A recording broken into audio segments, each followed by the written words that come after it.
Mars tugs at the human imagination like no other planet. With a force mightier than gravity, it attracts the eye to the shimmering red presence in the clear night sky. The Interplanetary Podcast. The exploration of space for the benefit of all humankind. Your hosts in England and the Netherlands, Matthew Russell and Julio and Matt. Oh yeah, baby. Oh yeah, baby, Mars.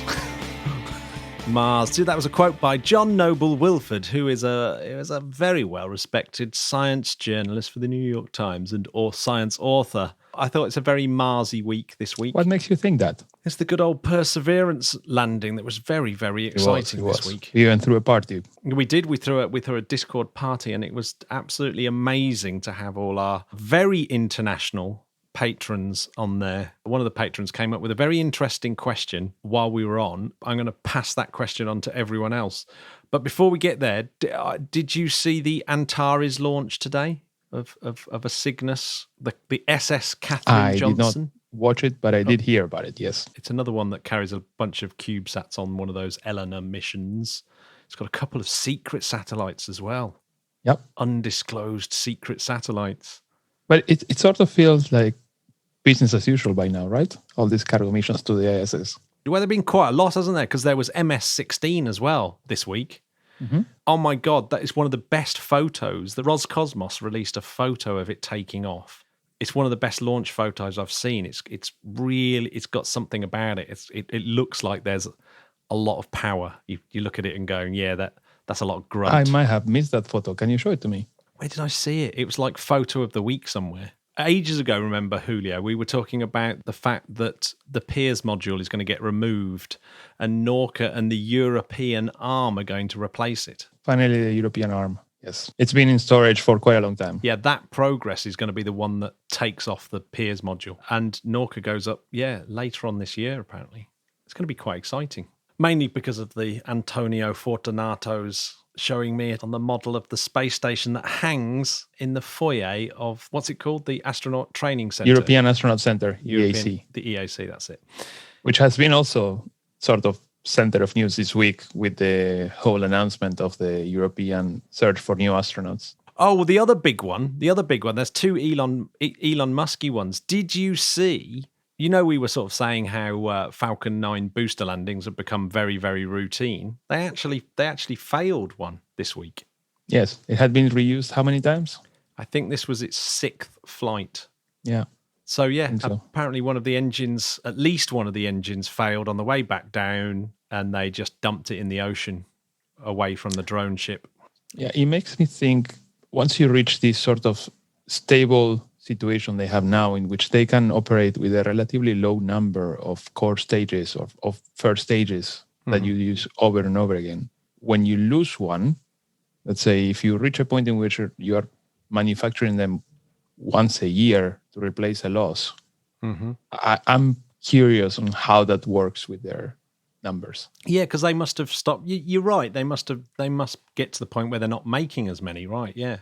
Not really thought about that. I would not know if they stopped production or not. Or I can imagine that in the past, they probably had a factory, let's say, producing them constantly when they were not yet as successful at reusing them.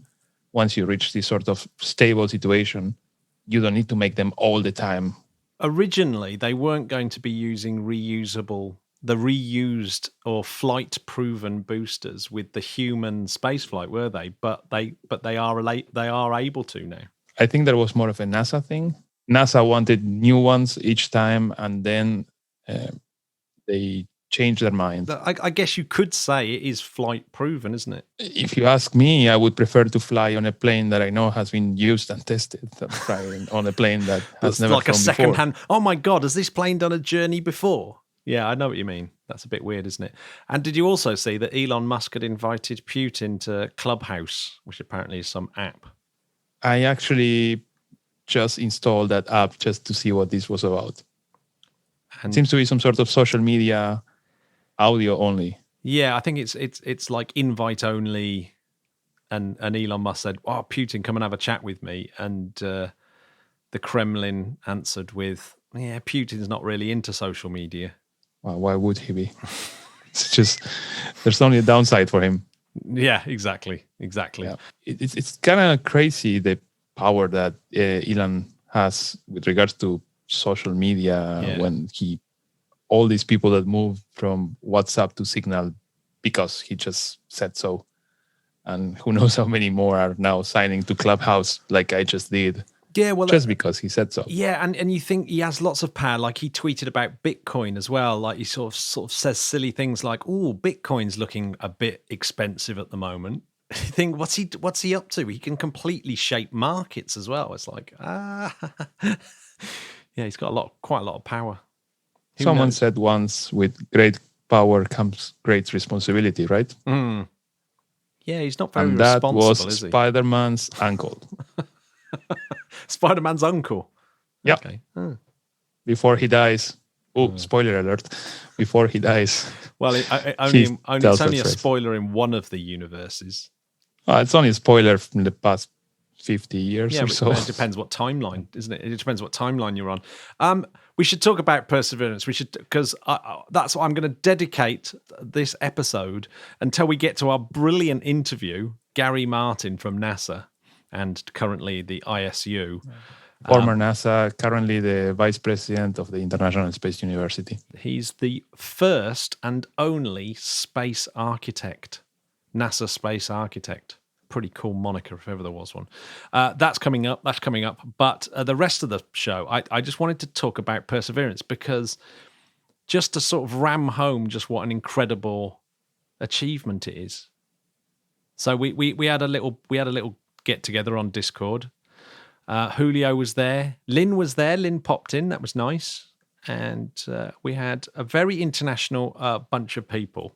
One of our patrons, Neil, from Denmark. He mentioned podcast 196, where I mentioned the Denmark Pro Audio DPA microphones that have gone on the on Perseverance.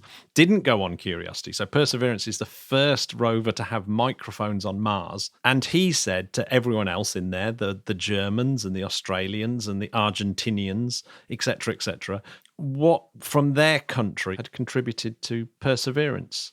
Just as I was sat there, one of my friends said, "Oh, did you know that the parachutes were made in Tiverton, which is a little town just down the road from where I'm living right now?" And yes, so Tiverton, there's Heathcote Fabrics. The director, Peter Hill, said it was a very, very proud achievement and 15 years of hard work. And he'd spent the 7 minutes of terror on his knees in front of his TV set, despite his dodgy rural Wi-Fi, because Tiverton is it's a pretty rural town. He's out in the middle of nowhere, really. It's Devon. Yeah, I thought it was really interesting that NASA had seen this company making this particular type of fabric. And in these sort of chains of high-risk, complex maneuvers, you do not want to be the one that it went well and it landed and it went well. But if you are in charge of one of those segments, yes, you are extremely stressed during those periods. Well, we know that the parachutes are like a major source of single point of failure, right? Like, I mean, because it's one of the things that delayed the European rover is the parachutes issue, isn't it? That and also delays related to the pandemic, of course. It was looking quite dicey anyway, wasn't it, with the parachutes before the COVID crisis? You know, it's a hard nut. It's a really hard nut to crack. So yeah, you would have thought that the actual designing of the parachutes, and this is the fabric that holds it. And just to put that into perspective, these parachutes are absolutely massive. They're 21.5 meters in diameter. And the spacecraft, you see, I noticed that quite a few news outlets got this wrong. The spacecraft enters the atmosphere at 13,670 miles an hour. So that's 13,670 miles an hour, which is 8 times faster than a bullet. So it's traveling 8 times the speed of a sort of, a fast bullet of that. But the parachute doesn't open immediately. There's about 240 seconds where the spacecraft is slowing down in the atmosphere. and it's got down to about 1,000 miles an hour, 940 miles an hour. And then the parachute opens. Well, I think if you open parachutes while you're going too fast, yeah, it would rip it to shreds. They would just, they would fail. So, I mean, so obviously, and all of this is automated. I mean, this is just incredible, isn't it? That you sort of hit the bit that I find incredible is that you've got this landing spot. You've got Jacero Basin. And one of the things that you've got to do is land somewhere that's quite low. And so they're landing in a basin because you've got to go through a lot of atmosphere to slow down. So you can't land on the highlands because you wouldn't have slowed down enough. The atmosphere is so thin. Exactly. There are two aspects. First is that you have more atmosphere to break you. And also in the highlands, the atmosphere is less dense. Yeah, it's got everything against you. So you've got to land in the right place. And they're aiming for this Jacero place. And you think, well, it's such a tiny spot that they've chosen to land on. Of course, they've chosen it because, A, you can land on it. It's low enough down. But it looks like a really, really good place to look for signs of life. There may have been billions of years ago life in a river there that used to flow into a big lake, depositing all their sediments in this fan shape known as a delta. Yes, if you're looking for life, you try to go where the water is, right? Or where the water was. Or where the water was, in this case, yeah. 40% of missions sent to Mars, that's the number that have been successful, and all of those are American. No one else has managed to to do it. So I was actually mentioning it to Gary during the interview that NASA really has this nailed down. They've got it nailed now, haven't they? I mean, it's unbelievable. I mean, I still wonder what the engineers actually put the chance of success down as, because it can't be 100%, can it? But is it 80%? Is it like every 10 that you send, you lose 2? During the video transmission that we were watching together, you could see how nervous these guys were. I don't think I've ever seen anything quite like it. Everyone looked because what was weird is that everyone had their face masks on, but you could still see the utter terror and stress in their eyes. They were really quite stressed, weren't they? Yeah, and these minutes of terror cannot be described any better. No. I mean, just look in their eyes and you can see, they genuinely see it as being stressful. Now, I did a bit of number crunching to see if I could make more sense about how ludicrous a feat this is. And so I scaled everything down by 10 million times. And this is what I came up with. So it's imagine you've got a basketball, the Earth, spinning around and moving. So it's spinning and moving.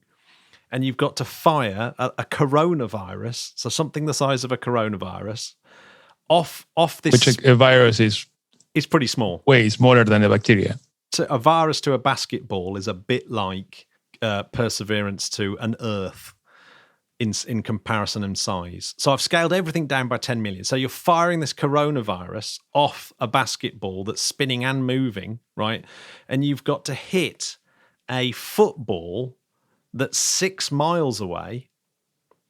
It's got to hit a football that's 6 miles away, so you wouldn't even be able to see it. And the football's also spinning and moving really fast. And you've got to land the coronavirus in the middle of the dot of an I where the logo "Made in China" is written in tiny print somewhere on the ball. And you've got to land it in quite specific. There. Yeah, but it's just so crazy, isn't it? And it's like, how do you do it? How do you do it? I tell you how. First, you get extremely brilliant people working on orbital mechanics and calculating these trajectories. They do all these simulations and calculations, of course, physics. And of course, the moment you're traveling in space, okay, you have to take into account all the gravitational pulls and effects, and this is also in sort of how you manage to travel in space as well via gravity assists and such, especially when you do missions to places like, I don't know, Mercury or Jupiter. We have seen it in some ESA missions. Mm-hmm. But you have people that dedicate their whole life to this, and these are brilliant. I have to say, even, you work at the space agency, and you already think, okay, I'm surrounded by literally rocket scientists and geniuses. Mm-hmm. And even within that, the orbital mechanics guys are above all of that. Oh yeah, there's that one guy who discovered the interplanetary network, who worked on the orbital mechanics of a mission.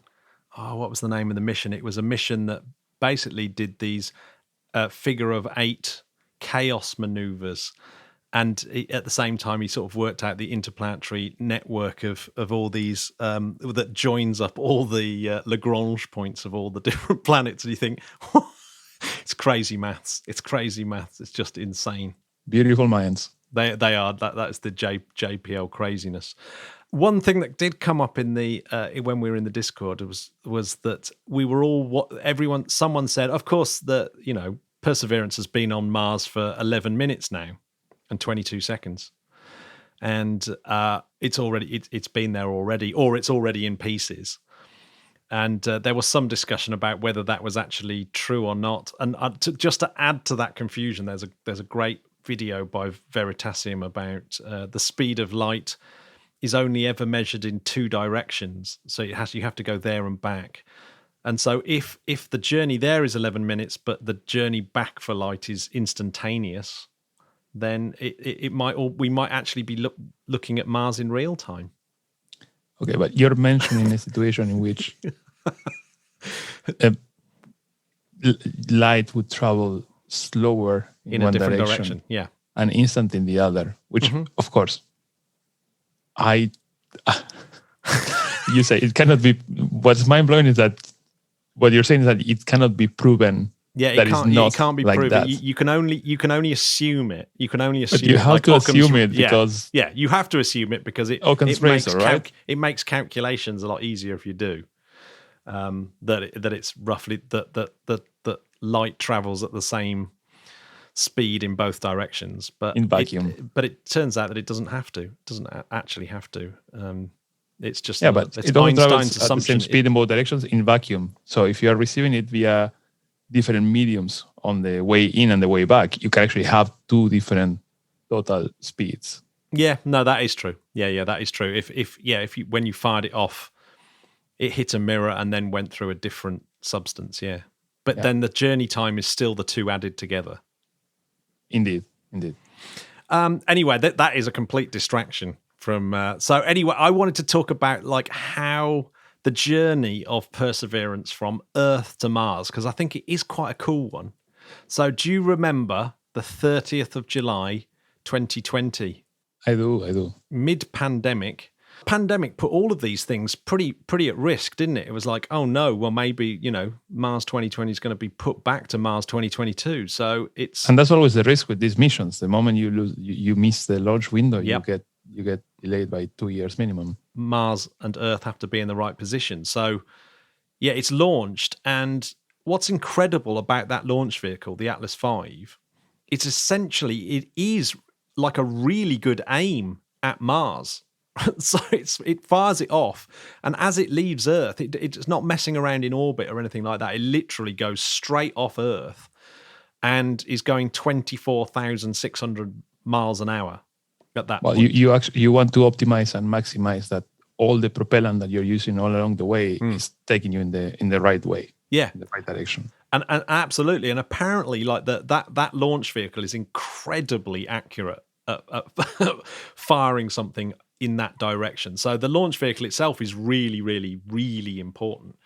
But there are a couple of times where obviously the path has to be fine-tuned, because of course it's traveling so fast at that point that any small maneuver now is going to push it in a different direction. So even if Atlas V, and you mentioned this earlier on, even if Atlas V had fired it exactly in the right direction, which would be impossible, but even if it has, Earth's gravity, you have to take Earth's gravity into account, and Mars's gravity. So Mars's gravity obviously helps because it's pulling it towards it. So that's actually helpful. But there's loads of other bodies in the solar system, like Earth's gravity, Mars Jupiter, gravity, the moon, the sun.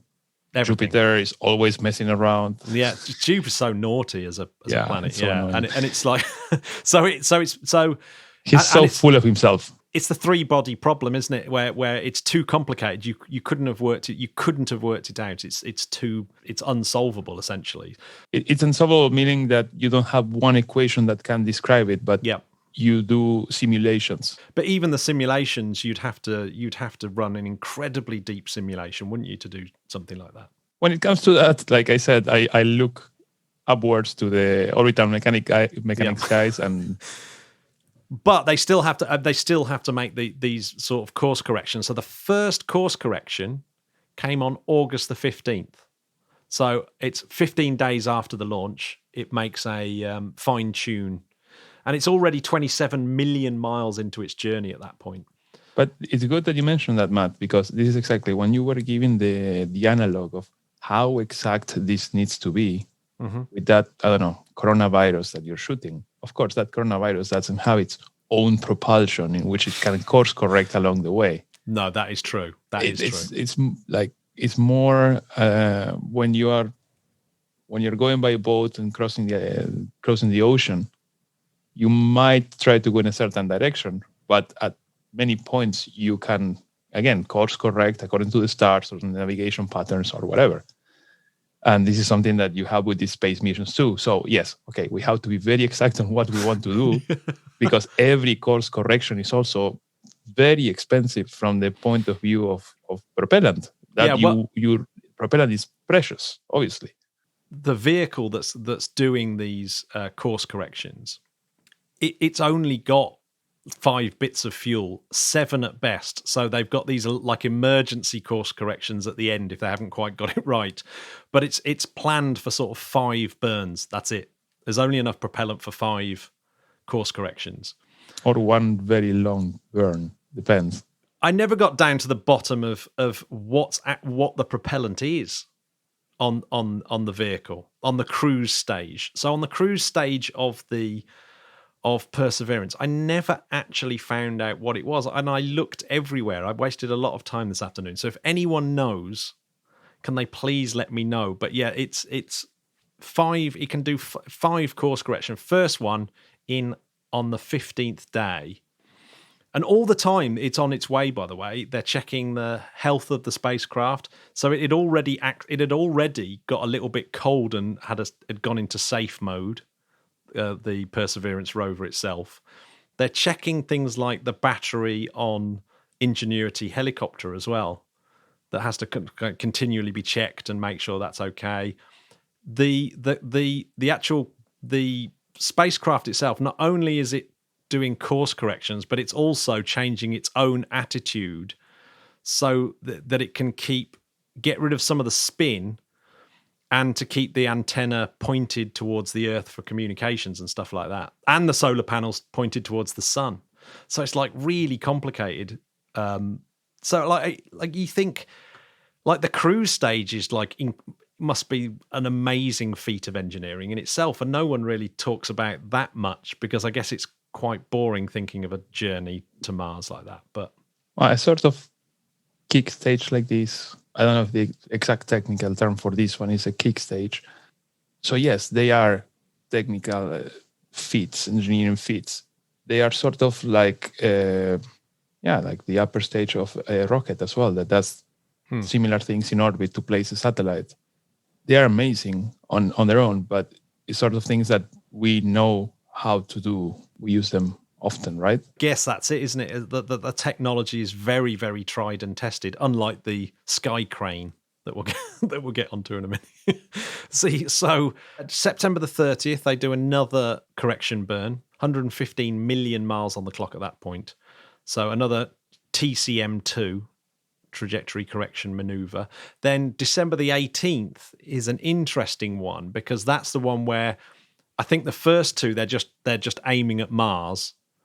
And this December the 18th one is where they're adjusting the speed and direction so that the spacecraft arrives at the right location. So that the crater, yes. Yeah, so you think, God, and it's still like millions and millions of, tens of millions of miles out, and they're doing that maneuver at that point.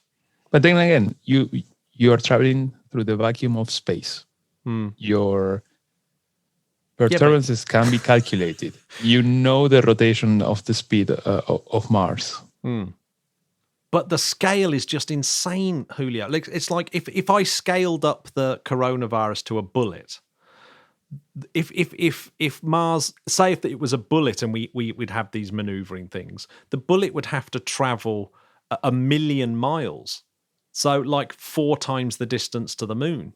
That's how far it would have to travel if it was bullet-sized. You think the scale is just, you've got this tiny speck traveling through space to hit this unbelievably distant object. Well, it's just, yes, the scale is just preposterous. Yes. Think of the probes we sent to the big planets. Yeah. Think of New Horizons. New Horizons is just insane. That is. Think just of the incredible. Voyagers. Yeah. But the Voyagers, the flybys that they did on this unique alignment of the solar system, and think of the computers those orbital mechanics guys had in the 70s. That's mind blowing as well. Well, yeah, New Horizons, though, getting to Arakoth, I think it's called now, an object that you can't even see through the most powerful telescopes. That is just insane. What's insane as well is that they can still, after going through Pluto, they have propellant left over for these sort of maneuvers as well. Might do it again. Yep. After Arakoth as well. You go just choosing another target to swing by. So yeah, there's a couple more correction maneuvers that it does, but again, I actually couldn't find the Perseverance rover sort of clocked, mentioned its TCM2 and TCM3 and TCM1 maneuvers, but it didn't mention, and I couldn't find mention of the next two. There's just as Hope and Tianwen were arriving at Mars, there should have been a TCM4 and a couple of 6 days later a TCM5. To get it just right for their maneuver, but I couldn't see any mention on NASA or anywhere whether those course corrections had actually been done, but assuming they were. And then there's TCM 5X and 6 if they're needed. So if like they're the final ones, and I definitely don't know whether they happened or not. So and that gets it ready for so that's the cruise stage over, and then you're into EDL, entry, descent, and landing, which is of course the fun part. Which is the fun part, which is where we all jumped onto Discord and we watched the whole of EDL basically. So yes, we saw the cruise stage separation. So that was obviously animated, and you sort of flew through the middle of through that cruise stage, and that was at 8:38 GMT. So we were about an hour in, weren't we, into our little drink online. Then it hits the atmosphere, not that much later, only about like 10 minutes later, hits the top of the Martian atmosphere, traveling, like we said, at 12,100 miles an hour. Then 11 minutes later, it's been blasting through the atmosphere at that point, and and the spacecraft has heated up to 1,300 degrees centigrade, and the heat shield has slowed the spacecraft down to just under 1,000 miles an hour. And that's where you open the parachutes. And that's when you open up your parachutes. And yes, so the parachutes deploy at supersonic speeds. But the parachutes open with a new technology. So before, with Curiosity, it was just timing. Whereas the parachutes on this one are triggered with this thing called a range trigger. It actually looks at where it is and decides when to open the parachutes, whether it needs to open them early if it's overshooting, or whether it needs to open them late if it's undershooting the target. That closes down the window of where they're landing massively. 50%. Which saves weeks of traveling time. So if because it could be up to like 50 miles off where you want to be. And it extends the useful mission time. Yeah, by Which is like what's massively. most important for the scientists. Yeah. So you get where you want to be without having to trundle over there painfully, using your rover and the power and all that time to get to where you want to go. But this is also where you see science. the technology advances in terms of navigation, AI in a way of autopilot. Now you can do it with a sort of this range trigger technology. Before that, you had to calculate everything in advance, and if you hit the timing wrong, it could happen. You could hit the timer wrong for some reason, and then by the time the parachutes open, you're just too close or too far, and you just hit the ground, and that's it. Yeah, it's good to first check how far you are from the ground before you open, of course. Yeah, I mean, which is hard to do, isn't it? Because you need the right sort of frame of reference. But yeah, so this has got this. They tested out this technology, and it obviously worked because the rover landed in a really, really spot on, didn't it? You've got this ellipse that you can land in, and that's with each subsequent missions that they do. So the original Mars exploration rovers, they had a 93-mile by 12-mile ellipse that they could land in. Falling 93 miles away from where you want to be is presumably quite annoying for something small like those original Mars exploration rovers. Especially at the speeds that they can travel, yes. Yeah, exactly. So that's a major breakthrough. And then there's a second major breakthrough in the next bit. So 20 seconds after that parachute's opened, the heat shield separates, detaches 20 seconds after that parachute deployment. So, which then obviously allows the rover itself to be looking down at the ground. And so it uses this thing called terrain relative navigation technology, which wasn't on Curiosity either. NASA described this as the Neil Armstrong of technology, but it's more like Neil and Buzz because it's got two systems working in tandem. So you've got the lander vision system and the safe target selection system. Neil's looking out the window and flying the thing while Buzz is saying, yeah, that would be a good place to land, or, et cetera, et cetera. And also saying how much fuel they have left. Yeah, how much fuel you got left and everything else. So I don't think these systems are doing that, but yeah. So it's subtly different. So the lander vision system, or the LVS, determines where the spacecraft is, where it is over the Martian surface. And I love this name, LVS. And if you say it quickly, LVS, everyone calls it Elvis Presley because it sounds a bit like Elvis. Elvis, the lander vision system.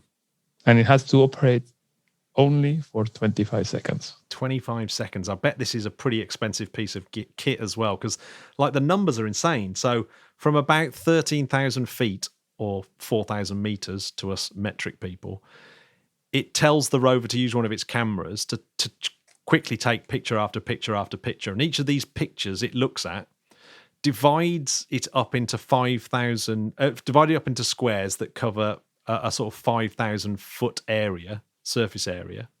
And then it looks for patterns like the dark created by cliffs, craters, boulders, and all those kind of things, and just looks for patterns and then compares that to what it's got in its memory. And when it can find 5 landmarks that match it, it sort of says, yeah, that's where I am, and then it takes another image and keeps repeating the process and builds up these things. And once it's got 3 successful image to map comparisons, it then switches into another mode where it starts to do fine landmark matching, and then it breaks it down into boxes that cover 410 feet across, and then it does the same again and starts doing these, and it needs at least 20 matches in 1 second of eyeballing an image to go back to the computer and say, this is where I am. And it normally manages 150 matches of ground topology and dark spots in each of these little squares, and basically is able to sort of plot exactly where it is. And then that's the bit where the terrain relative navigation system, which I guess is the TRN, when there's no funny pop singer there to call it the someone must have called it the Tyrannosaurus Rex or something, and that and that decides where it's going to land. So the terrain navigation system says, yeah, that's a good place to land. That's a safe target.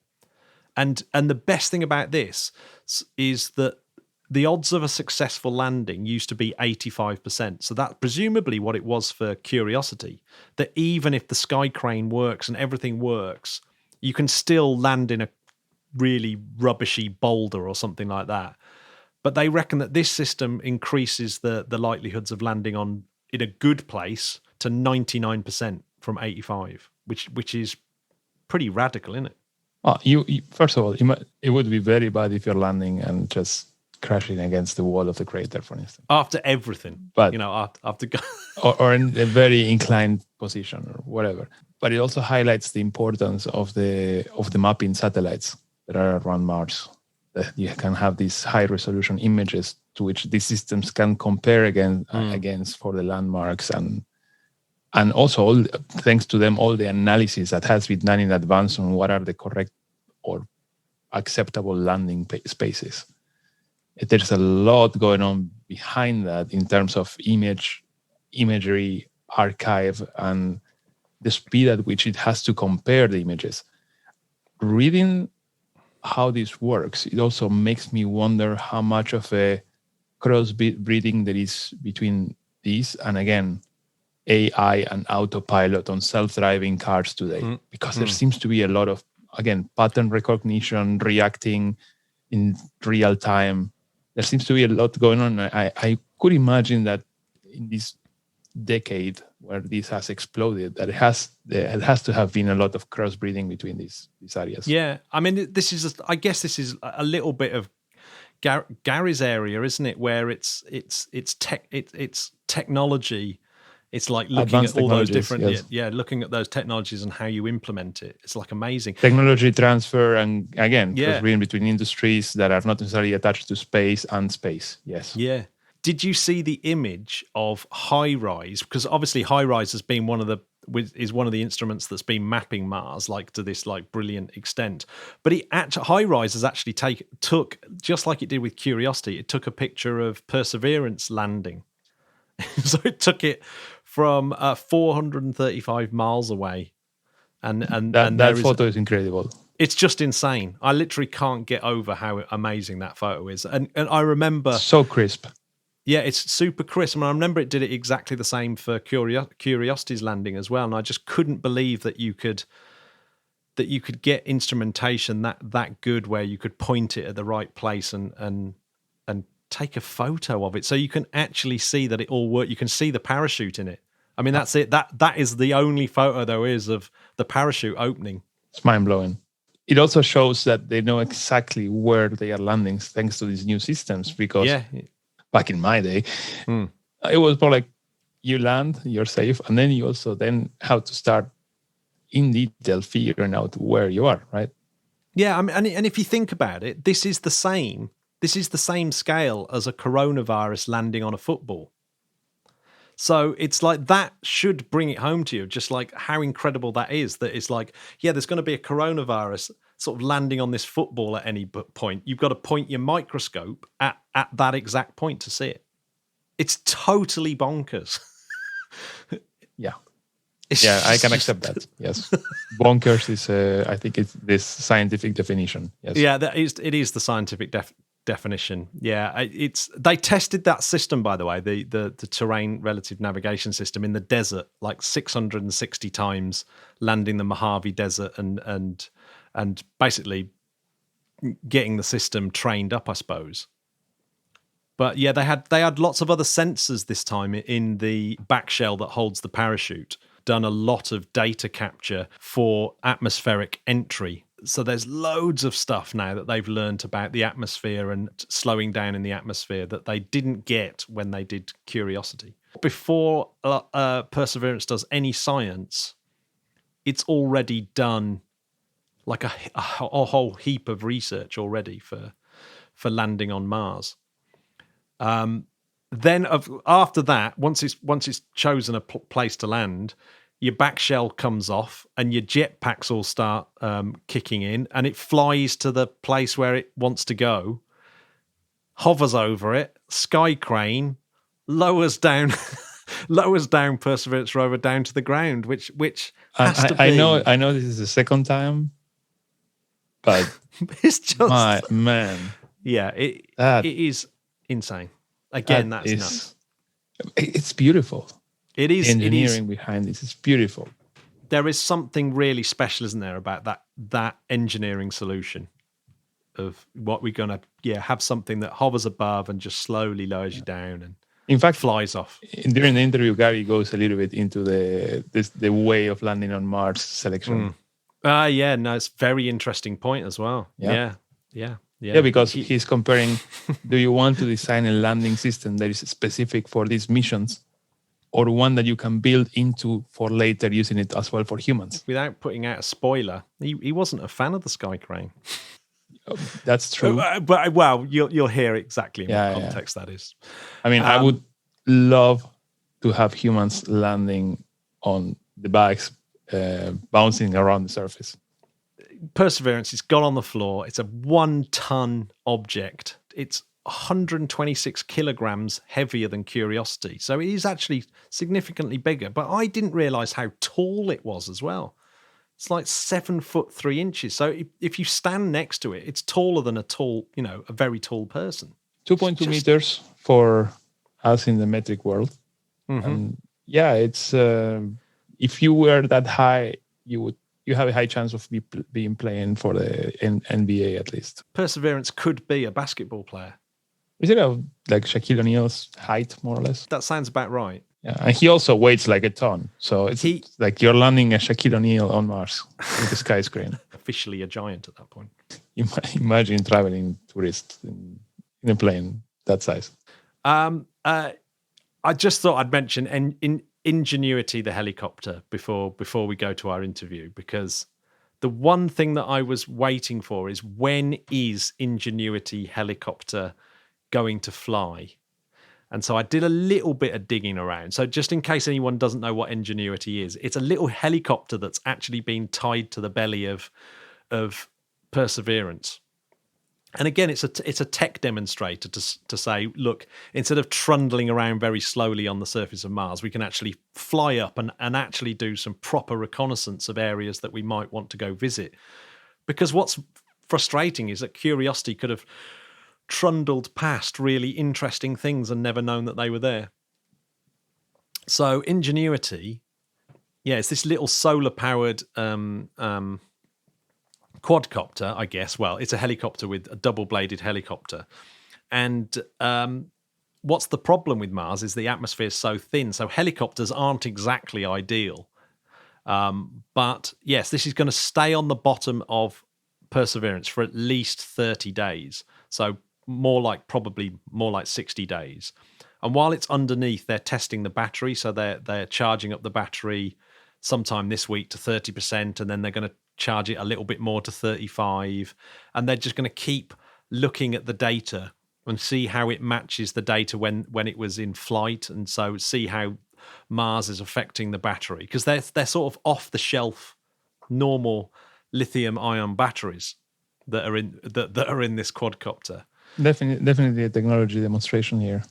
Yeah, but so it's like massively. I find it to be one of the most interesting parts of the mission. It's going to be amazing. I mean, if it works once, that they they're sort of saying that's 90% of what we want to do with it. So it just has to go up in the air, hover a bit, and if it crashes, it's still done 90% of what it's supposed to have done. But if they can get it to do another flight, then we're properly in business. But so it looks like, that they'll try and it'll sort of get dropped off at some point by Perseverance, probably in about 60 days, and then it's got 31 days to go off and fly around Mars and see if it survives. It's going to be, it's possibly, so we're sort of a month or 2 months away from one of the coolest things that's ever happened, and that is the first aircraft to fly on an alien world. I'm surprised they didn't call it the Kitty Hawk or something like that. Yeah. Last few weeks, I've been a bit down on NASA names because I just think they're a little bit boring. I noticed because you and I discussed the Chinese names a few episodes ago. Beautiful. And I noticed then you went into the same with Harriet. Yeah. And I'm totally into that though. I think the Elon Musk naming system's pretty good. The puns. And the Electron one as well. I prefer the naming that Rocket Labs is using. I really like their naming. Yeah, it's good. That's also good. But I assume as well that they must have been inspired by SpaceX. I guess if you're a private company, it's quite fun to name them silly things, isn't it? Oh yeah. When you're more on the, let's say, of government side, there are even committees on selecting names. Well, a lot of these go up for competitions, don't they? It's like, it's a school's competition to name NASA's rover. Oh, it's called Perseverance. Well, surely school kids didn't come up with Perseverance. It sounds very much like a NASA name to me. In fact, but for instance, Ariane, it was decided. There's still somewhere the document of it was like a piece of paper table napkin where they were drafting names, and then one of them was Ariane, and they selected that. It's a funny story. Maybe I should bring it for another episode. Yeah. By the way, since I'm mentioning Ariane, Persevere, actually, there is big. Yeah, Persevere will collect samples, and there is a multinational mission to bring those samples back. And ESA is building the Earth Return Orbiter that would launch on Ariane 6 in a few years to bring those samples back to Earth, and that would be the first sample return from Mars ever. Yeah. I mean, it's massive. By humans. Absolutely. By humans. Yeah. We don't know how many meteorites have fallen into our planet that came originally from Mars. No, but I mean, the fact that you've got geologists guiding Perseverance to do some coring. Yeah, because that's the big difference between Perseverance and Curiosity. Perseverance sort of grinds it up and sticks it into an analysis machine on its back, whereas Perseverance cores it and leaves it on the ground ready for collection to go back to Earth, where you can do loads more science. It genuinely might be the most exciting moment ever when, specifically chosen cores come back to Earth. Yeah, we're talking a long way from now, a couple of years. Yeah, it is a long way, isn't it? Yeah. But it will be... it's a decades, it's decades, isn't it, that we're talking, and it's going. But Mars sample return's big, but there's also some missions on the cards for Phobos sample return as well. Anyway, shall we listen to Gary Martin? Yes, he has worked at NASA for a very long time. Starts off with microgravity and then into space architecture, and eventually also in the parts at NASA Ames Center. And all the part dealing with partnerships with the technology companies out there that are not necessarily connected to space. He was there in Silicon Valley when this whole space commercialization, new space was happening. A big part of new space is thanks to the NASA Ames Center and Pete Worden. He mentions Pete Worden as well, and the work that he did with the companies in Silicon Valley to connect them to space. Yeah. And while Gary was at Vision for Space Exploration, the development of that for the Bush administration, he got the Outstanding Leadership Medal. So NASA obviously saw the value of Gary's work. So, and then he's was seconded by NASA to the International Space University, which is where we met. We met same year, 2005, I think. I was ending my master's studies in Strasbourg, and this is when Gary moved there with his family, and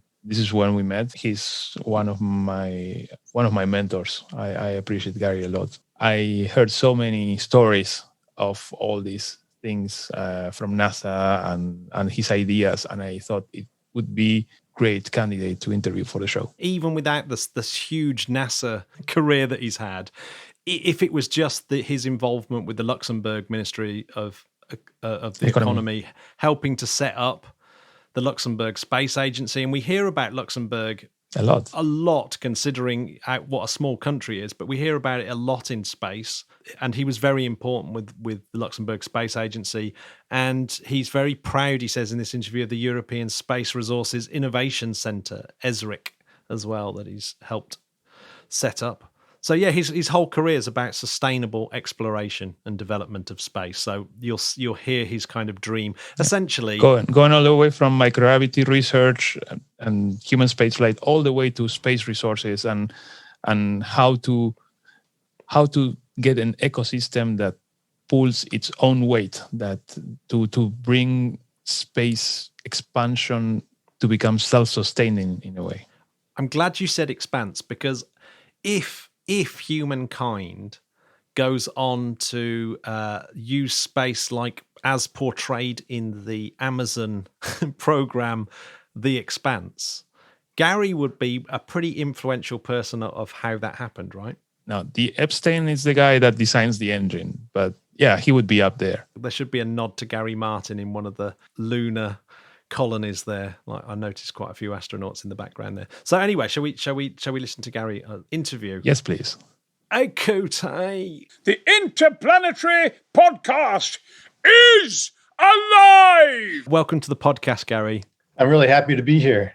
Thanks. It's great to have you on. I'll ask a quick question about Perseverance and the landing this week. What were your thoughts on that? It's quite a feat. I mean, people don't realize how complex it is and how far away Mars is and how difficult it is. I mean, they see people being successful at these very complex tasks, but a lot goes behind it. And it's going to be an exciting mission as it starts. Some of the things it's going to look at are really going to open up new books for us, understanding the possibility of life on Mars and how it evolved. NASA seems to have it under control. Oh, NASA. Yeah, it's an amazing landing that they do. However, when I was a space architect, I was pushing very hard that they not land it the way that they do, that they land it the way that they would have humans land someday.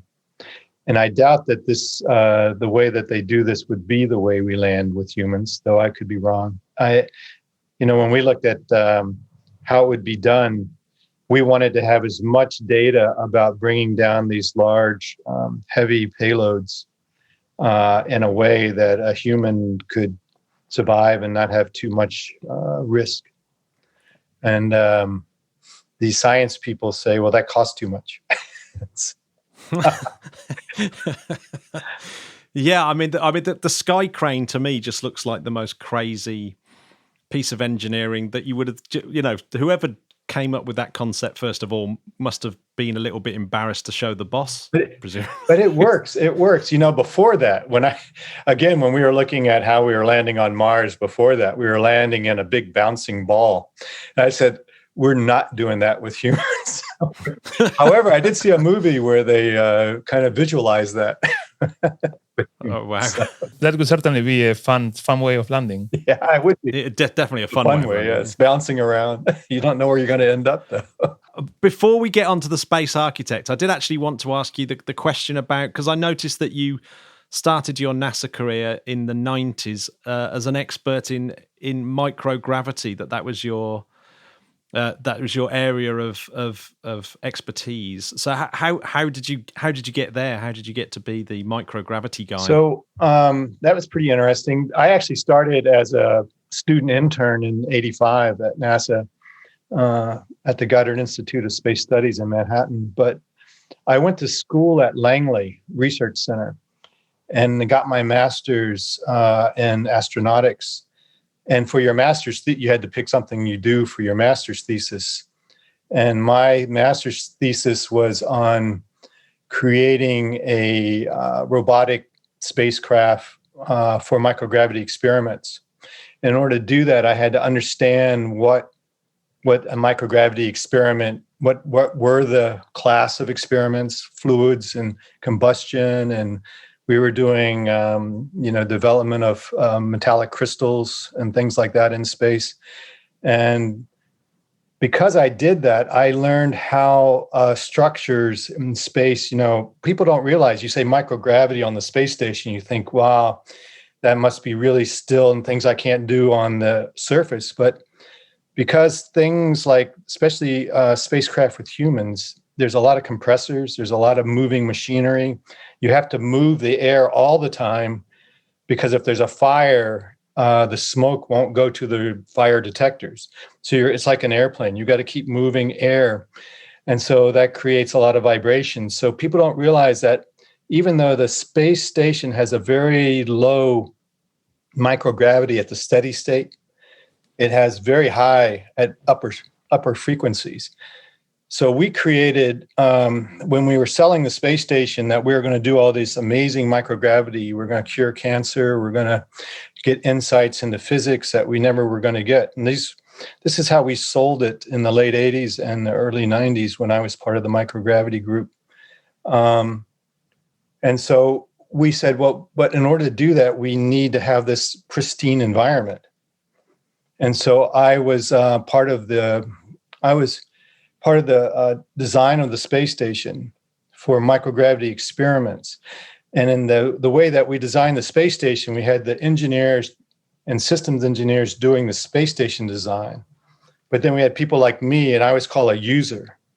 And we were constantly fighting for our requirements. And so I had to show them why we needed certain requirements. And we had this microgravity curve that they were supposed to build a station to, but quite frankly, they didn't have enough money to do that.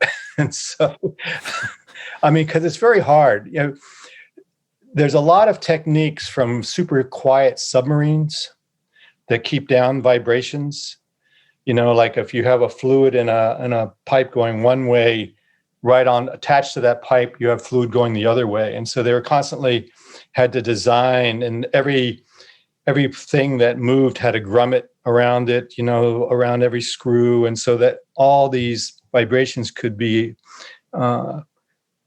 absorbed, and you could get the environment you needed for these very delicate experiments. And they, they looked at it and they tried hard, but it was, for one thing, space designers, space engineers did not have any experience at all in making quiet spacecraft.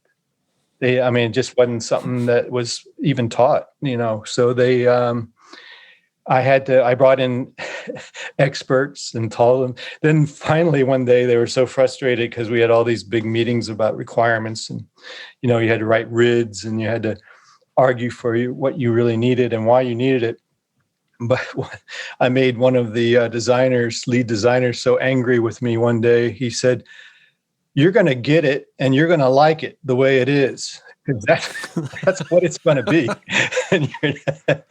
But the bottom line is, as the station cost went up, especially in the late 90s, they absorbed all our research program. And now the life science part persisted because they needed to understand how to keep people living and healthy in space. But, all our big furnaces and most of the real microgravity work's done by the European Space Agency and by JAXA and their modules.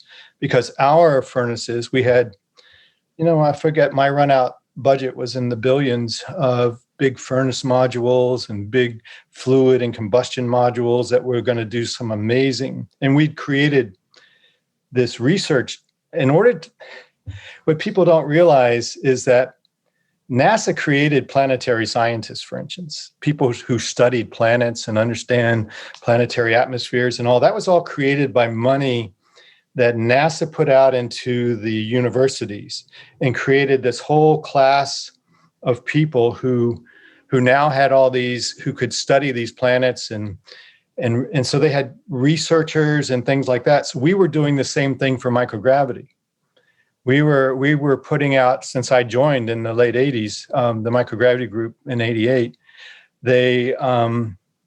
we were facilitating graduate students.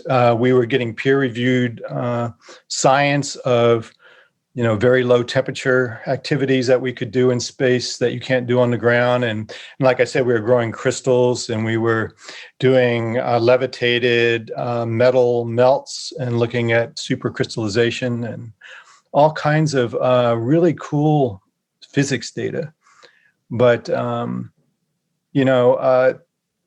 unfortunately, that money all went to make the station successful.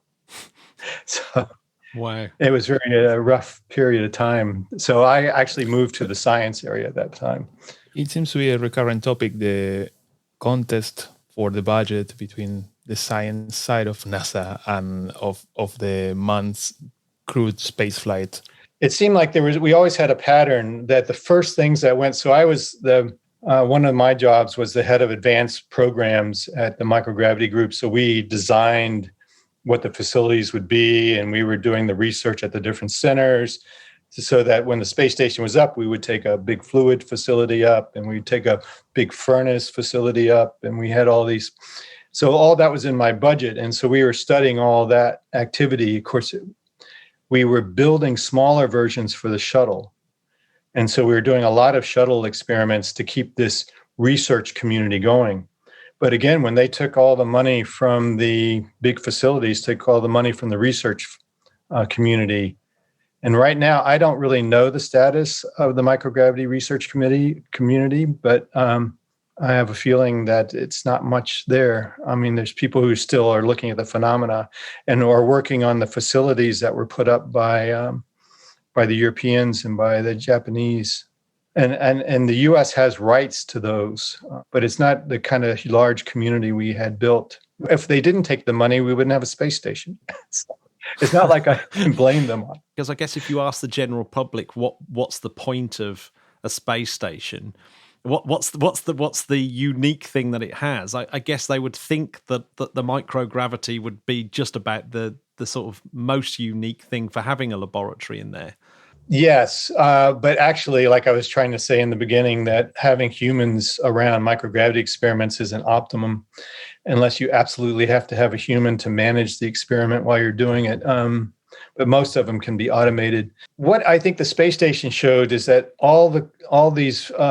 that the space station's there now and it's safe. That's unbelievable. I mean, and that humans can create this environment and this laboratory in space over long periods of time and sustain it. We were talking about complexity of landing on the Mars. Well, the complexity of the space station must be orders of magnitude more. The systems and trying to keep people alive. And over time, on the surface, you don't build a car that's going to last 20 years. Yeah, I mean, without going to a service station or expecting, you can always fix it. You can put it up on a rack and take it apart and put it back together. Planes, are constantly being reassembled. But here we got this in space station. You can't do the kind of things you do with machinery on the ground. So it's a unbelievable engineering feat, and it will go down in history books forever as that these humans got together and these countries got together. I was going to say that in terms of the countries getting together, presumably the orders of magnitude complexity sort of increases quite dramatically when you've got a Russian module and a Japanese module and a European module, and everyone's presumably doing things slightly differently. And the U.S. wouldn't go to metric. I fought this so hard because in the science community, in the microgravity science community, we were all metric. Everything, the scientists are metric. But the engineers in NASA were not.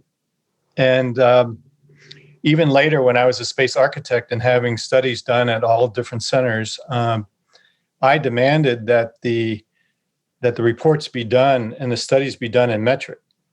And this was when the U.S. was trying to be metric towards the end of the 90s, early 2000s. I mean, there was actually a law saying we're going to go metric.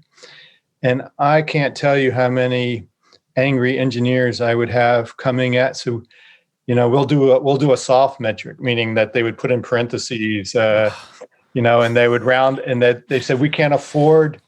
One of their reasoning is we can't afford to retool. All our machines and all our tools are in. But if you don't change it, here was an opportunity. They could change it before they actually started bending metal. But they said, that was one of them. The other one is that I would get all the time is that as an engineer, I don't understand metric. I don't get the feeling. I don't understand what they mean. I know what thrust is, and English, and I know, but I don't understand Newtons. And that's all true. I kind of have to agree with them, Gary. If I would have to go to Imperial, I would be completely lost. Yeah, I mean, so I understood their issue. It's just that when do you ever change or do you not? So the interesting things I would get into concerns about was that on the space station, there are two sets of tools. There's a set of tools that are English for the US parts, and then everything else is metric. And so there's tools for metric. So if you're in an emergency situation, are you near the right toolbox? It's unnecessary complexity as an engineer, I don't like complexity. So I couldn't understand why we had bought into this, but you can go in and guess about different reasons, but no, I told you the two that they told me. One is that they didn't understand what it really meant, these different units, and the other one was that they would need to buy different tools. And some of these tools are quite expensive. If you're building these big modules and you're welding these big circular pieces together, you'd have to, though I don't really know the details, but it seemed to me they could have done it. I would have expected, having all these countries together, that the engineering and the science would have been the easy part and the decision-making would have been the complicated one. Yeah. The politics. I think that's a lot of it too. I think it always will be. Well, but it has worked. It's amazing the way how nice the space station has worked out. I'm always surprised that it is so healthy and that they are able to do so much on it, and they're learning much more and more and more. But I don't know if you wanted me to talk about when I was a space architect, but I had a number of issues in that the space station. So I had two jobs before. I had two jobs before I was a space architect. I was the head of all the advanced programs for human space flight.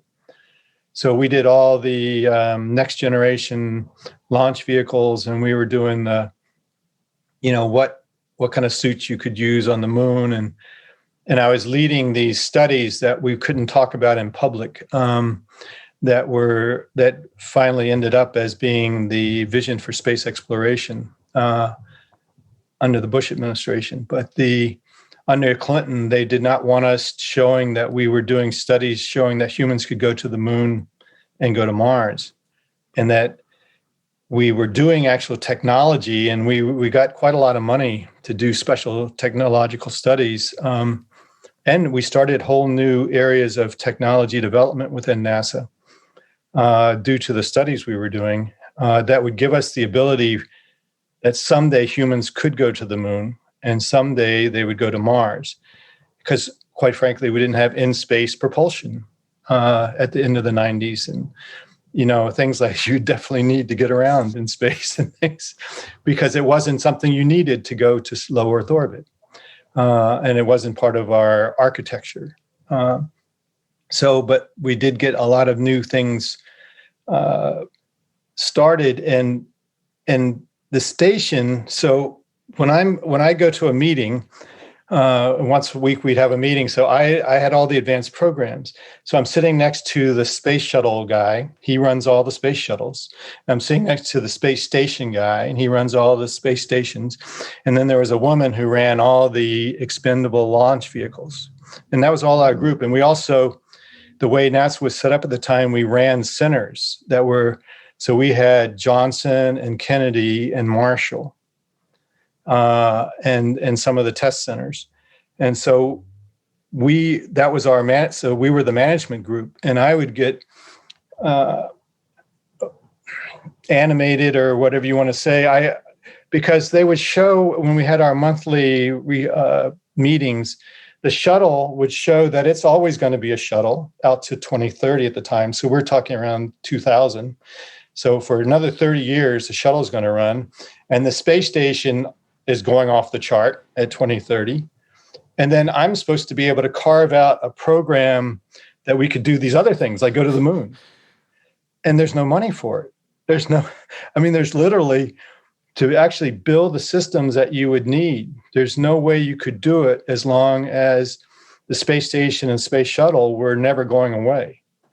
And, there's whole industries around these big engineering feats, as it is about anything.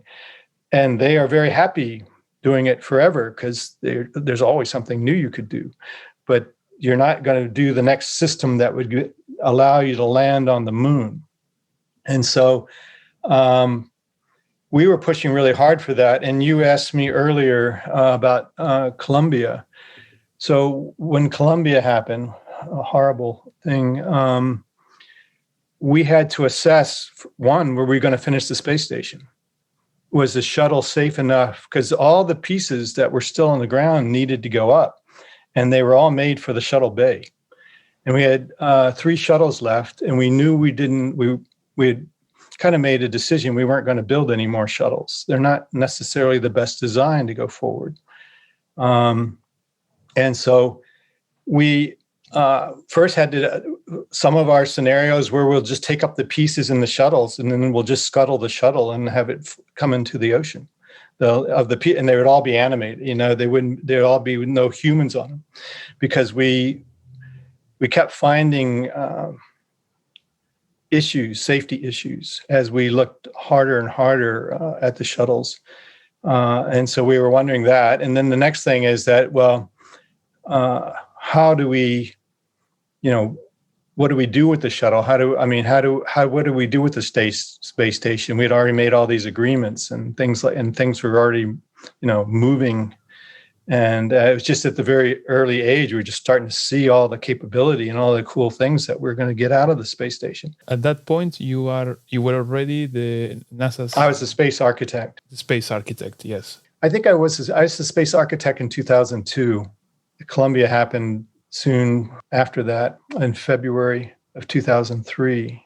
Then we went full into a new initiative in 2004 when the president said that we were going to go to the moon and Mars to stay, which was amazing. People didn't realize that actually NASA was not authorized to do anything about the moon and Mars till President Bush put his directive forward in 2004. But the whole thing is, if you looked at that directive, and if you look back at the budget at that time when it came out, the space station, we had recommended the space station that the U.S. not be a, what would you call it, anchor tenant of the space station past 2015. Because I had gone to the human spaceflight people and said, look, what is your roadmap for humans going to Mars? Because we had our eyes on Mars. We were going to go to the moon first, but we really wanted to go to Mars. We wanted humans to go maybe by 2018 at the time, or maybe a little bit later, certainly before 2030. But, we didn't have any of the systems like we were talking earlier. It takes a long time to develop. And so if you look at the budget at the time, we were going to reclaim a lot of money in 2016. And that money was going to go towards deep space systems for humans, like the Gateway thing that you hear now, or landing systems for the moon. These are quite expensive and would take a lot of study. When you were mentioning the NASA stopping being the anchor tenant of the space station by 2015, yes. What was the plan? Give it to the other partners? Was the plan to commercialize it, privatize? We looked at. I had hoped that it would be privatized and maybe commercialized. But the thing is, when you really look at it, it's too expensive. The station wasn't built to be commercially viable or given to a private company. It just, if you're going to do that, there's better. Axiom has some good ideas. Bigelow had a great idea. Bigelow used NASA technology for his inflatables. That was technology that was within my portfolio when I was the head of human advanced programs.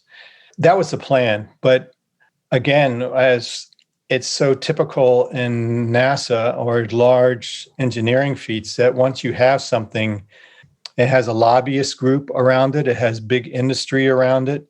And there's a lot of momentum.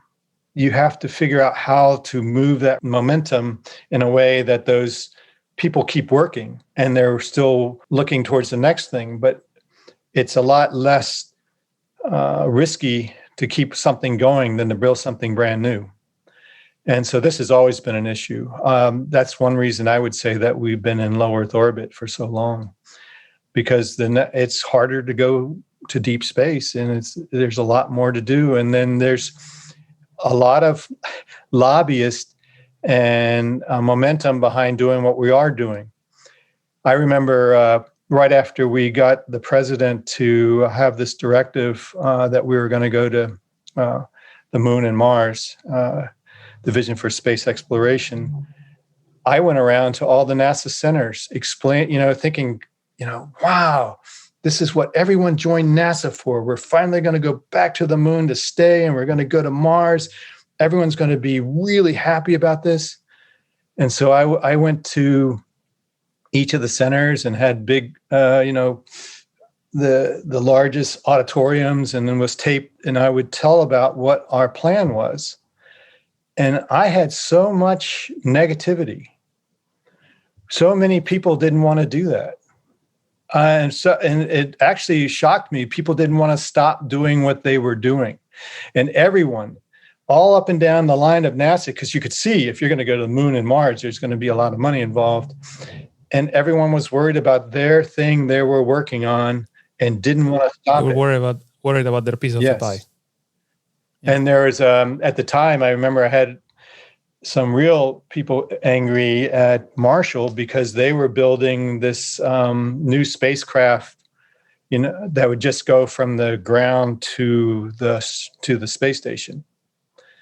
And it was just a smaller craft. It's like an elevator. In fact, the humans in it couldn't do things. You couldn't go out and fix a satellite, for instance. There was no air.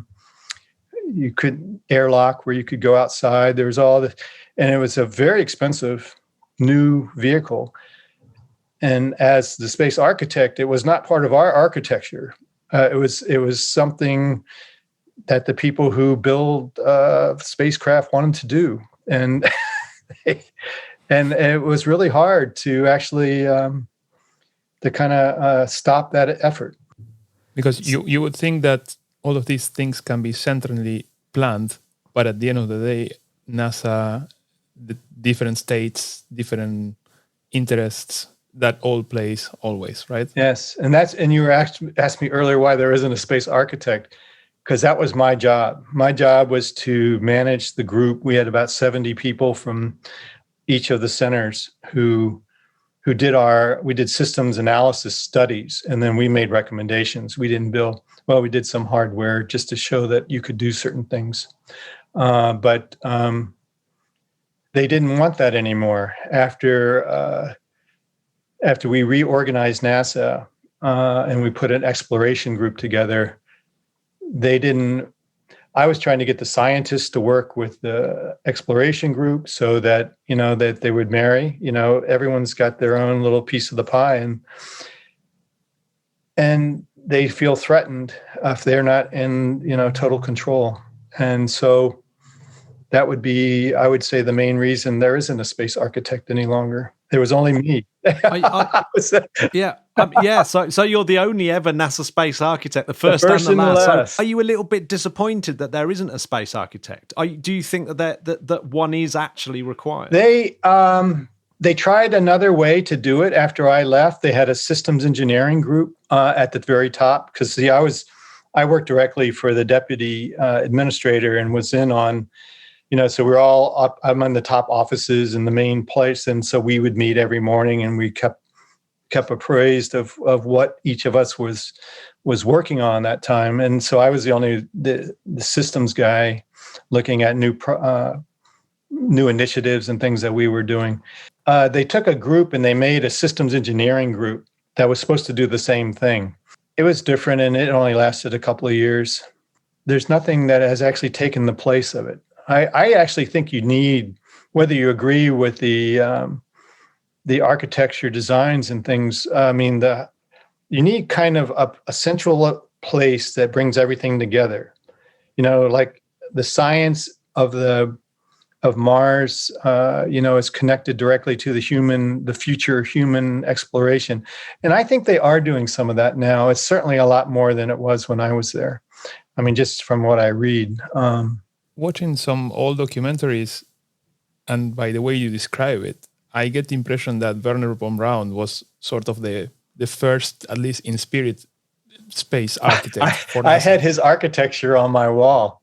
And up in the administrator's suite, I mean, yes, because he had an architecture. He had dates. He had a schedule. He was going to go to the moon. Then he was going to, and we were following actually if you watch 2001, their journey to the moon is his architecture. And if you look at what they're trying to do now, which I don't actually agree with, but they built a space station. But see, that they left from that space. They go from Earth to the space station to another station around the moon, which would be Gateway. And then you go down to the moon and you can go to different places on the moon. But that we're still kind of doing von Braun. It's a nice architecture because but we kind of messed it up when we didn't do our station, when we changed the inclination of our station to accommodate Russia, because now it doesn't work so well for the moon. You still have to do a bit of a plane change, and you lose a lot of capability. Because the current orbit, of course, is so that the Soyuz could also dock. And if we didn't do that, we would have been in a lot of trouble when we lost the shuttle. So I mean, the Russians saved the space station for a long time. In hindsight, it really had great result by doing good change, but having the original architecture where you'd use the station as a station, as a place you would start your trips to the moon doesn't make sense now. No, it's better just to go direct. I guess it does show the reason why you have multiple systems to get up to the space station and things like that, doesn't it? That you're not relying on one system is a disaster. No, and the redundancy is really important. And all of human spaceflight, you need redundant systems, and you have to have systems that aren't alike. It's not like you have two systems that are the same. It's two systems that are different that do the same capability. If we're everywhere, you can do that, so that if one system fails, you have another way to do it, because if one system fails, the other one might if it's the exact same design. Exactly. You don't want the risk that it's the same root cause. Right. Yes. That would ground the other system as well. I can imagine the relief from all ISS partners after the SpaceX success. Yes. To have the two systems working. It's great. It really is. And plus, it's the big area. I don't know how much you want to talk about Luxembourg, but let me tell you a story, and maybe that brings it all together. So, I was 14 when they landed on the moon, and I read a lot of science fiction, like we all did, and I love the idea that someday we were all told in the 60s that we would be working and living on the moon, or at least could be visiting there. That was just an expectation that never has happened.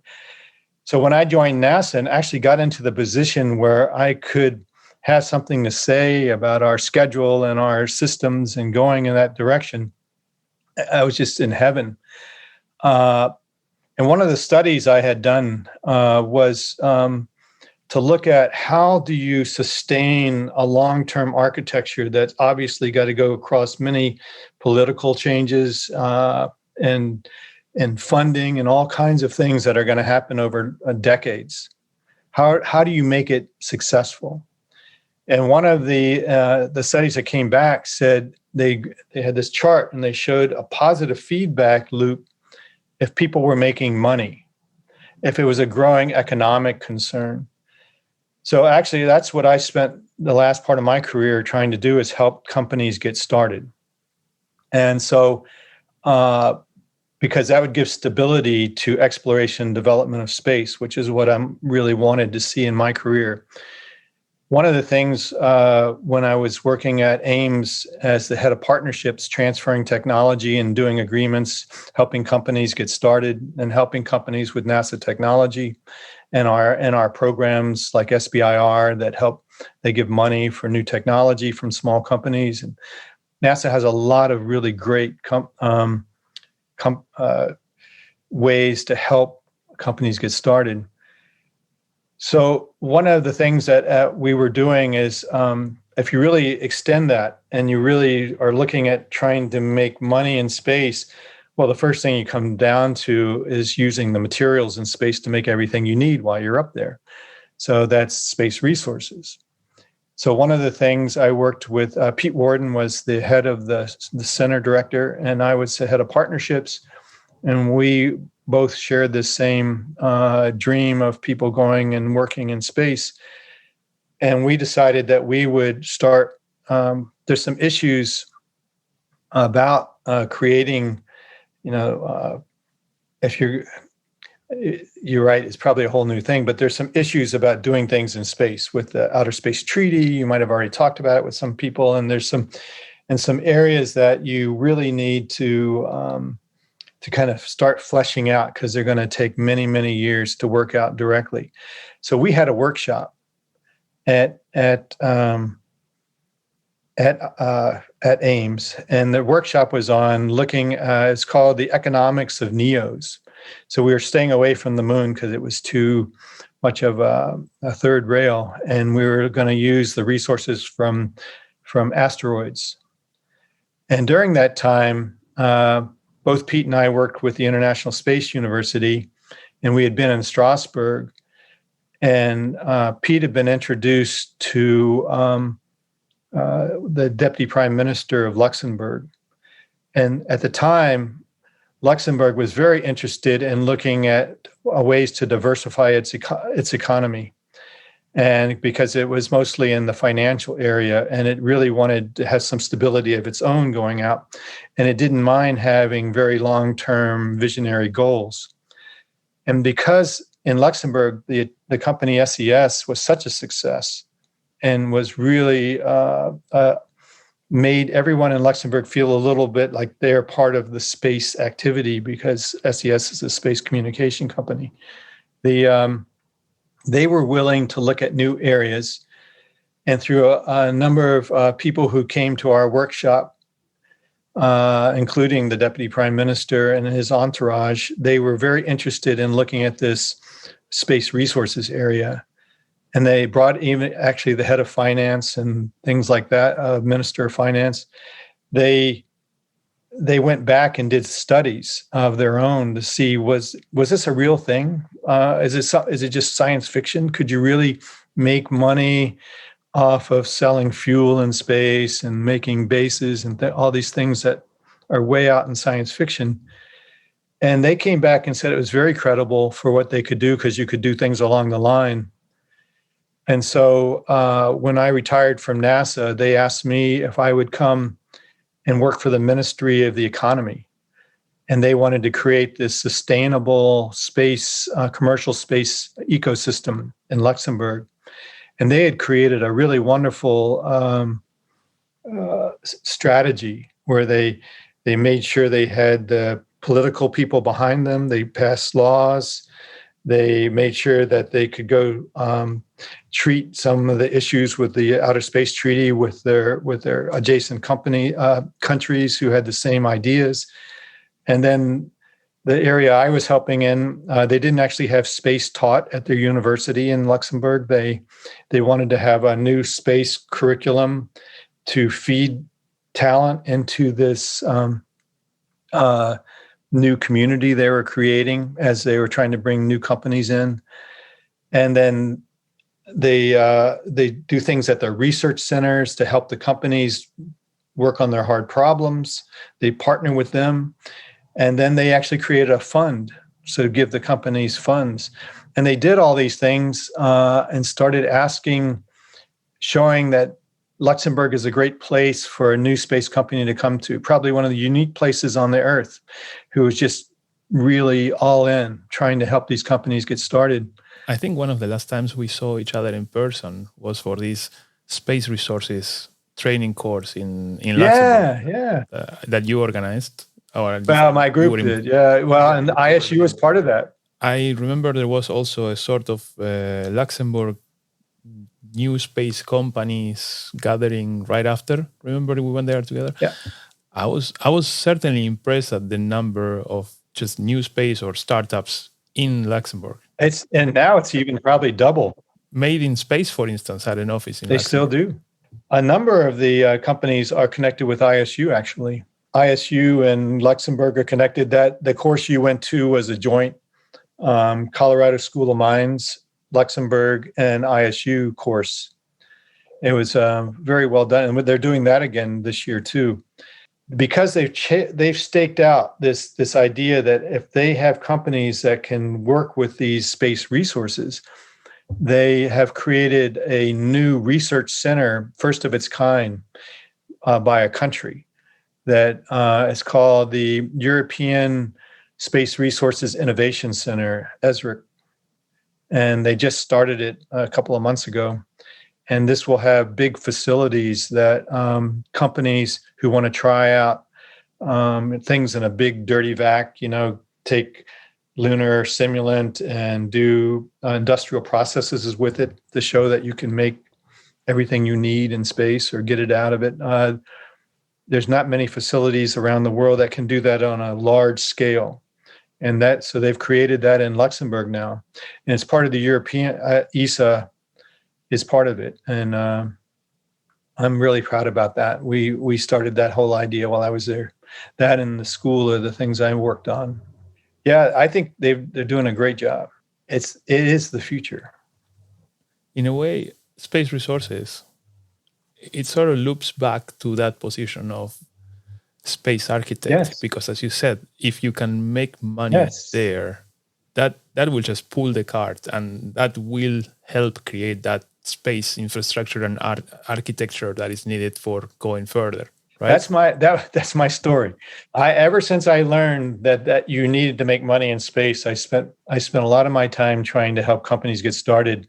And then when Luxembourg came along and really said, I'm going to create this community and we're going to focus on space resources, that was perfect. I really am energized by what they're doing and really impressive. Like you said, even though a lot of the companies aren't necessarily space resources companies right now, but they are doing space activities. Whenever I see Luxembourg mentioned, it's normally to do with the law of like space law. Is that is that because they're incentivized to change things like the Outer Space Treaty and things like that because they want to carve out a position for themselves? Well, I would first say it's not just Luxembourg. It's the U.S. and Artemis Accords, and there's a lot of people who want to do things in space, want to figure out how to do it under an interpretation of the Outer Space Treaty without changing the treaty, because there's other things in the treaty you don't want to really open it up again, like having weapons of mass destruction in space and things. No one wants to renegotiate something that we all agree on.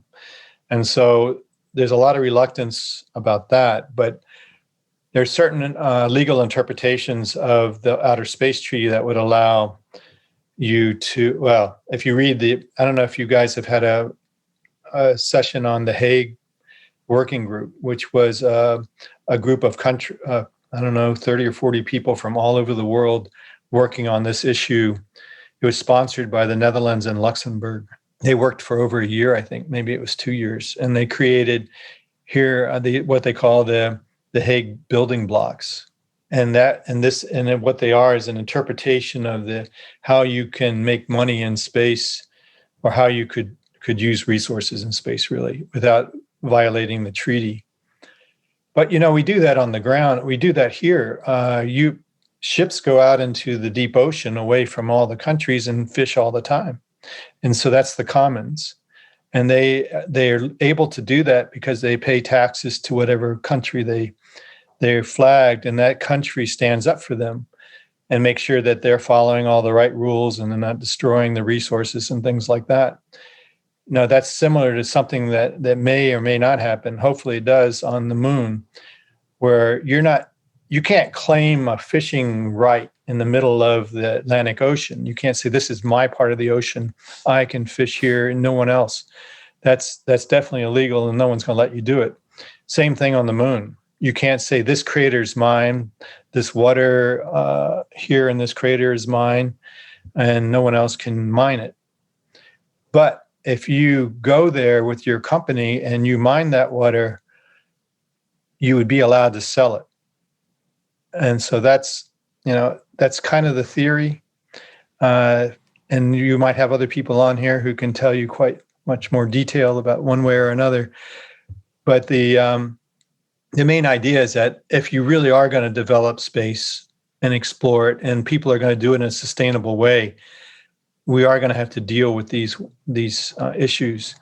But Luxembourg does have companies that are doing space resources. There's a company there that makes solar arrays out of the lunar regolith. However, now they're making money by making solar arrays out of desert sand, and people are paying them to do that. And so, there's a rover company, iSpace, a Japanese company, but they do some of the rover research in Luxembourg. And so there are some companies. In the beginning, there was a company that there's a couple of companies. Deep Space Industries and Planetary Resources were two companies that were making their business case from making fuel from asteroids. I mean, I'm just sitting here because I just can't get over how much stuff you've done. As in, you must feel as though your career, like you said, you've gone from being someone who watched the moon landings to being someone who's actually dictating the kind of architecture of where everything's going. So you must be pretty proud of that as a career. The best part was I worked with some amazing people. The reason that I was able to do what I was able to do was because I was allowed to get some of the best minds of NASA, which was amazing because everyone wanted to work on it. Everyone wanted to go back to the moon and Mars. At least that's what I thought. I told you the other story where I was surprised that people outside my little group I didn't feel the same way.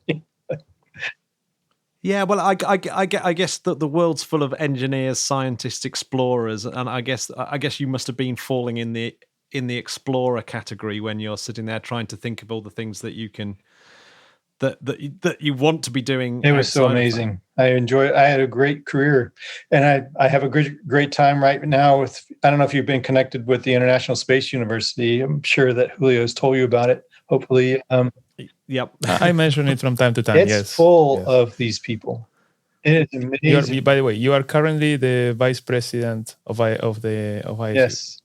So I'm really happy because I'm still around all these amazing people, and they're all full of energy, and they all have got ideas, and they all are focused on doing things that have never been done before in space. And so that's why people used to ask me about what I really liked about being at NASA. And I said, it's because I get to spend my life working on projects that humans haven't done before. And every time we do something, like what's going to happen now that we're on Perseverance is on the moon, on Mars, that we're going to find so many new mysteries, every time. And think if humans are on the moon, just walking around through the lunar cave, the lava tubes and things, we're going to see things we never saw, new minerals that were never on Earth before because the conditions are quite different there. And the capabilities are limitless. I love it. It's just really going to help humans. I always think that. My favorite is the idea of Galileo looking through a telescope and seeing Saturn's rings for the first time and being the first person to do so. And it's like, that's it. You can sort of rest now and go, I've done something that's just no human's done before. And I guess, working at NASA or going to the ISU and working with amazing people and working on stuff who could not be enthused about. That's how, absolutely. So that's how I met Julio. He helped me move my furniture. That was a long time ago. Yeah. You volunteered. So ever since, we've known each other for a long time. Well, Gary, you have been a very important mentor for me. I really appreciate that. You too. I learn a lot from you. I do. Matthew, it's great to meet you. Thanks very much. Yeah, it's been fascinating. Julio, you have to get Gary on again. I've got too many questions. We have so many more questions for you, Gary, for another time. Well, I'd be happy. Yeah. You can. Yeah. Okay, I love talking about it. My wife doesn't want to hear it anymore, so it's great talking. Yeah, I know how that feels. Great. Thanks very much, Gary. Thanks, Gary. You're listening to the Interplanetary podcast, putting the ace back into space. There we go. I did enjoy that, Julio, immensely. I'm glad you did. And like I said, he has a ton of other stories to tell, and I'm sure will be very interesting. I want to kind of drill down into each little section. I'd love to know more about that era, the era where he's space architect and the demise of the space shuttle and that era. I think's clearly a massive pivotal moment in the history of NASA, isn't it? Yeah, I would be interested as well to have more detail on what happens when you change a president. What's going on behind the curtains in places like NASA? And it's not like a new president can come and you start everything from scratch. It means that during the time of presidents that might not be so supportive of space exploration, you still have to keep working and preparing technological, building blocks, sort of Legos, so that when a new president comes, a new decision maker comes with another idea, you are NASA and you can say, okay, I'm ready. Here we go. We can go in this new direction. I would be interested as well to next time maybe to dig more into the Obama administration part, the cancellation of the shuttle, and how that played into this whole architecture. That's it. That's that for the week. A massive shout out to the patrons. I massively enjoyed our little Patreon get together. We need to do that more often. So I had a lovely time. Very, very cool people. Very, very, very cool people. So if you want to join in, just whiz over to www.patreon.com/interplanetary, or if you, I'll tell you what would be really good is if you listen on iTunes or if you listen somewhere else, just leave us a nice review. That would be really nice if that's what you want to do. I'd love a 5-star review. I haven't had someone review us for a while. It's very difficult to get a review in a podcast. We've got some lots and lots of great reviews. I just haven't asked for it for a while. I tell you what, but yeah, if someone leaves us a review, maybe we can do something nice for them. People leave a review, I'll call out their name on the next podcast, and if they email me, I will send them an Interplanetary podcast mug. Fair enough. I was more going for your voice in their voicemail. Saying something interesting. Saying something. What you're saying that no one wants an Interplanetary podcast mug? No, for sure. But a proper professional voice like yours. Hello. Yeah, that kind like of a movie trailer type, or an ASMR type thing. I don't know what ASMR means. It's that thing, on the internet where people listen to people just talking and maybe like just. That. What does it mean? It's a weird thing that people do on the internet. It's like it's for some people. It's a weird thing that people do on the internet describes 95% of the internet. There's literally YouTube channels devoted to people just talking very quietly or scratching velvet or something like that. Is it an acronym for something? Autonomous sensory meridian response. So when you listen to it, it gives you a tingling on your scalp or down your spine. Tingling. Ever had that? No, I would not describe it as a tingling. No, It says it's being compared with auditory tactile synesthesia. For me, what happens is that I have to listen to a podcast or something to fall asleep, because if I'm not listening to something else, I'm thinking too much. My brain keeps going, and I cannot shut it down. Well, I don't know. I'm going to wrap it up now. So, Matt, tell me, what are you going to do this weekend? This weekend, I have got not a lot on other than doing more work. Lots of work lately. The end of next week, my workload reduces slightly, so I'm back in the game. So there'll be a few more, hopefully, a few more interviews coming up. Good. I'm looking forward to that. And what about yourself, Julio? Well, I I am starting to produce a Spanish version of the Interplanetary podcast. Yes, what's it called? Interplanetario. What do you expect? What's Spanish for podcast? Podcast? Is it just podcast? Yeah. Not podcast, But it's or something like that. It would have to be called El Podcast Interplanetario, which sounds too much like a Venezuelan soap opera name. So I'd rather go for just Interplanetario. Just stays there. We recorded the first episode, and now I'm booking some interviews. And I went into this rabbit hole of reviews of different microphones to see what microphone to buy. Amazing that there is so much for a microphone. I have been teaching myself some Adobe Audition to edit, and that's so time consuming. I cannot imagine the hours you spend.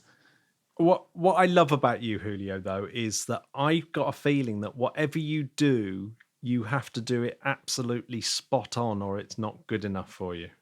It has to be, you have to do it correctly.